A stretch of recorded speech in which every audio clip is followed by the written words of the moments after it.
नमस्ते। आज मैं आपकी नर्स हूँ। आज मैं आपको एक बहुत महत्वपूर्ण जानकारी दूँगी, बच्चे को दूध पिलाने के बारे में।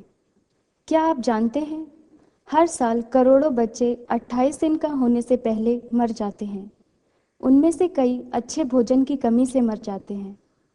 आप माँ का दूध पिलाने के द्वारा सभी प्रकार का भोजन जो बच्चे के लिए आवश्यक है, उसे स्वस्थ और लंबे जीवन के लिए दे सकते हैं। माँ का दूध उसके बच्चे के लिए बना है। यह भोजन और पानी को पचाने में और सभी बीमारियों से लड़ने की शक्ति देता है। माँ के दूध में वह सब कुछ है जो बच्चे को 6 माह तक चाहिए और उसे 1 साल तक देना ज़रूरी है। बच्चा पैदा होने के बाद 1 घंटे के अंदर बच्चे को माँ का दूध पिलाना बहुत ज़रूरी है, क्योंकि बच्चा उस समय सतर्क होता है और दूध पीना जल्दी सीख सकता है और यह बच्चेदानी के सिकुड़ने और खून के बहाव को कम करने में सहायक होता है। छाती का काला भाग पूरी तरह से बच्चे के मुंह में होने से वह अच्छी तरह से दूध पी सकता है। ठीक तरह से दूध न पिलाने की वजह से माँ की छाती में घाव और कम मात्रा में दूध बच्चे के मुंह में जाएगा।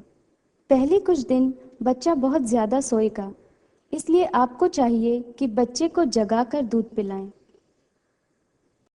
माँ को आने वाला पहले कुछ दिनों का दूध बच्चे के लिए बहुत ही ज़रूरी और पौष्टिक है।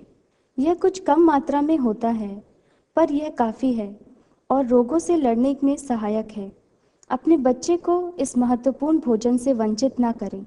आप बच्चे को ज़्यादा से ज़्यादा दूध पिलाएं, 2 से 3 घंटे के अंतर में और 10 से 15 मिनट प्रत्येक छाती से। महत्वपूर्ण दूध बाद में आता है, इसलिए बच्चे को देर तक दूध पिलाना ज़रूरी है। जब तक आपका बच्चा 6 माह का ना हो जाए, पानी कभी ना दें, कोई और दूध कभी ना दें और बोतल से कभी भी दूध ना पिलाएं। ड्रॉपर, रुई या अपनी उंगलियों का इस्तेमाल बच्चे को दूध पिलाने के लिए कभी ना करें। यह सब चीज़ें अपने बच्चे को कमज़ोर व बहुत बीमार बना सकते हैं। पहले कुछ दिनों में छाती कड़ी है या दूध से भरी है, तो आपको दूध एक कटोरी में निकालना चाहिए, जिससे छाती मुलायम हो सके, ताकि बच्चा अच्छे से दूध पी सके। आप कैसे जानेंगे कि आपका बच्चा अच्छे से दूध पी रहा है? ध्यान दें कि बच्चा कितनी बार पेशाब कर रहा है। यदि वह सही मात्रा में दूध पी रहा है, तो वह 24 घंटे में 6 से 8 बार तक पेशाब करेगा। दोनों छाती से दूध पिलाने के बाद बच्चे को 5 मिनट तक डकार ज़रूर दिलाएं। डकार दिलाने के लिए बच्चे को कंधे पर रखकर उसकी पीठ को सहलाते रहें, जब तक कि आप डकार की आवाज़ ना सुन लें। यदि आप ऐसा नहीं करते हैं, तो आपका बच्चा पेट में भरी हवा के कारण असुविधा महसूस करेगा। जब आप बच्चे को लिटाएंगे, तो हवा बाहर निकलेगी, लेकिन उसके साथ कुछ मात्रा में दूध भी निकलेगा। यह दूध बच्चे की सांस नली में जाने से उसे सांस लेने में तकलीफ हो सकती है। दूध का बनना माँ के भोजन और पानी पर निर्भर करता है। आपका शरीर दूध बना सकता है जब आप पौष्टिक भोजन और अधिक पानी का सेवन करेंगे। दूध को बढ़ाने और जारी रखने के लिए आपको पौष्टिक भोजन सही मात्रा में लेना है। दिन में 2 से 4 लीटर तक तरल पीना चाहिए। इसमें पानी, फल का रस और दूध शामिल कर सकते हैं। आपको पौष्टिक भोजन जैसे दाल, बीज वाली सब्जियां, फल और हरी सब्जियां और रोटी खाना चाहिए। यदि आप मांसाहारी हैं, तो मांस का भी सेवन कर सकते हैं। आपको अधिक मात्रा में कैल्शियम, पौष्टिक तत्व जो दूध, दही और मक्खन में होता है, उपयोग कर सकते हैं। बच्चे को साफ रखना बहुत ज़रूरी है। आप उसे रोज़ नहला सकते हैं। निश्चित कर लें कि कमरा गर्म हो और गर्म पानी, साफ बर्तन में साबुन, बच्चे को गर्म पानी और साफ कपड़े से पोंछ सकते हैं। पानी की गर्माहट जानने के लिए आप उसे हथेली पर पानी डालकर अनुभव कर सकते हैं कि वह अधिक गर्म तो नहीं है। बच्चे को नहलाते समय कभी भी अकेला ना छोड़ें। नहलाने के बाद बच्चे को जल्दी से पोंछ दें, विशेष नाभि के पास। बच्चे की नाभि हमेशा साफ व सूखी रखनी चाहिए। बच्चे को पानी से नहलाएं, लेकिन उसे पानी में ना डुबाएं। बच्चे की नाभि में किसी भी प्रकार की पट्टी ना बांधें, ना ही उसमें पाउडर लगाएं। वह अपने आप 1 से 2 हफ्ते में गिर जाएगी। बच्चे को सर्दी के मौसम में आसानी से ठंड लग सकती है, विशेषतया जब बच्चे बहुत छोटे होते हैं। सर्दी के कारण से बच्चे को कई परेशानियां हो सकती हैं, जैसे वह कम दूध पिएगा, कम सक्रिय रहेगा और उसे सांस लेने में तकलीफ भी हो सकती है और बच्चा मर भी सकता है। सर्दियों में बच्चे के सिर से शरीर की काफ़ी गर्मी बाहर निकल जाती है, इसलिए बच्चे के सिर पर हमेशा गर्म टोपी उसे गर्म रखने के लिए पहनाना चाहिए। स्वेटर, मोजे और कंबल की भी आवश्यकता होती है। गीले कपड़े बच्चे को ठंडा कर सकते हैं, इसलिए गीला करने के बाद बच्चे के गीले कपड़ों को निकालकर तुरंत सूखे कपड़े पहनाने चाहिए। गीले में बच्चे को ठंड से बचाने के लिए प्लास्टिक की लंगोट पहनाना चाहिए। बच्चे को गर्म रखने के लिए बच्चे को माँ की छाती से लगाकर रखना चाहिए, जिसमें बच्चे की चमड़ी माँ की चमड़ी से जुड़ी रहे। अपने बच्चे को टोपी, लंगोटी ज़रूर पहनाएं, फिर बच्चे को माँ की छाती पर रखें।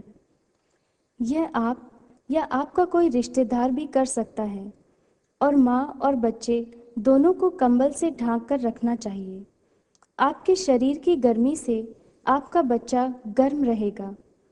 हमेशा ध्यान रखें कि बच्चे की नाक और मुंह ढके नहीं होने चाहिए, ताकि बच्चा ठीक प्रकार से सांस ले सके। गर्मी के मौसम में बच्चे को अधिक गर्मी से बचाना चाहिए। शुरुआत के दिनों में आप अपने बच्चे के मल में कुछ फर्क देखेंगे। पहले 3 दिनों में नवजात शिशु का मल काला और चिपचिपा होता है। उसके बाद बच्चे का मल दाल जैसा गाढ़ा और पीला होना चाहिए। बच्चे के मल में बदबू नहीं होनी चाहिए और यह थूक के जैसा भी नहीं होना चाहिए। बच्चा जितनी बार दूध पिएगा, उतनी ही बार वह मल भी कर सकता है।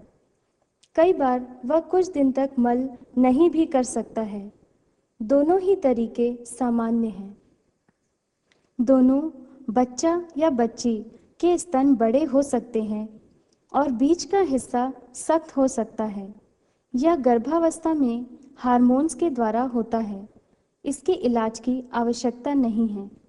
स्तन को दबाना नहीं चाहिए। हार्मोन्स की दूसरी प्रतिक्रिया है, लड़की बच्चे में योनि द्वार से सफ़ेद या लाल रंग का बहाव हो सकता है। यह 1 हफ्ते में रुक जाता है। अगर आपके शिशु की जीभ जुड़ी है तो चिंता करने की ज़रूरत नहीं है, क्योंकि इस कारण उसे कोई समस्या नहीं आएगी। वह ऐसे में भी दूध अच्छी तरह से पी सकता है। यदि ऑपरेशन की ज़रूरत है तो 2 से 3 वर्ष की आयु में इसका ऑपरेशन करा लेना चाहिए। कुछ बच्चे गहरे दाग के साथ पैदा होते हैं। यह गहरे दाग कमर या पीठ पर होते हैं, जो कि कुछ वर्षों में गायब हो जाते हैं। यह एक आम बात है। यदि आपके बच्चे की छुट्टी अस्पताल से 2 दिन में हो गई है, तो तीसरे दिन आप बच्चे को डॉक्टर को दिखाने ज़रूर लाएं। डॉक्टर आपके बच्चों को देखने के बाद पीलिया, दूध पिलाने की जानकारी अथवा अन्य स्वास्थ्य संबंधी जानकारी देंगे। हमेशा पहले महीने में संक्रमण होना गंभीरता की बात है। एक नवजात शिशु के संक्रमित होने के कई चिन्ह हैं, जैसे बुखार नहीं परंतु कम तापमान होना, यदि कोई शिशु दूध ना पिए, उल्टी करे, बहुत ज़्यादा रोए या उसकी सांस तेज़ हो और आँख और नाभि के आसपास लाली आना या मवाद पर जाना खतरनाक संक्रमण है। यदि इन सब चिन्हों में से कोई चिन्ह आपके बच्चे में दिखाई दे तो तुरंत उसे अस्पताल ले जाएं। याद रखिए, जल्द से जल्द माँ का दूध पिलाना कई बच्चों की ज़िंदगी बचा सकता है। अधिक से अधिक समय के लिए और अधिक से अधिक देर तक शिशु को दूध पिलाएं। आपके शिशु को साफ, गर्म और सूखा रखें और अपना भी ध्यान रखें। यदि आपको आपके शिशु के लिए कुछ संदेह है तो अपने स्वास्थ्यकर्ता से सलाह करें। उसकी सलाह के बिना घरेलू उपचार ना करें। आपका शिशु आप पर निर्भर है। अब आपके पास सब कुछ है जिससे आपके बच्चे का स्वास्थ्य और लंबे जीवन की शुरुआत हो सकती है।